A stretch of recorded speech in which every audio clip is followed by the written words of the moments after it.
A fella's got to give a big old shout out there, you know, to Zip Ties and Bias Plies. I joke about being a cripple, but, you know, really being a cripple, that's a bit of a different story.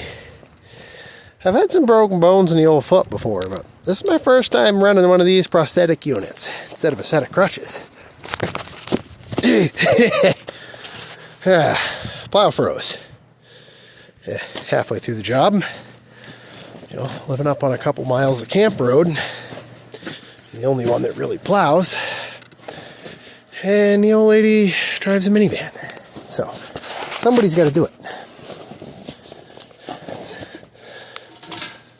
This cripple's job this time. So, yeah, we get no alternator. Got a battery charger. So we keep coming back, charge dual batteries. And this time, the plow froze. I've dealt with this a couple times.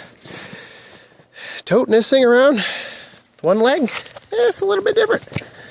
So again, anybody, you know, you follow the old Zip Ties and Bias Plies there, give them a shout out. These things ain't easy. You know, I mean, I got the foot. It's there. It's just his toe is pointing in the wrong direction. Oh, I'm just seeing that. Oh no, my plow is bleeding. Oh boy, maybe I got different issues. Maybe it's not so froze. Great. Hope everybody's having a wonderful blizzard of 2026. I mean, you know, we got absolutely demolished here. I don't even know what to do. It's wretched. This is the worst I've ever seen it. I'm glad that the National Weather Service pretty well shut down the state for us. Canceled my doctor's appointments and such, and schools were closed, all that.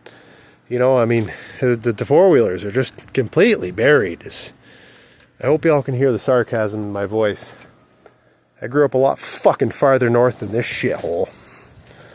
Fuck's sakes.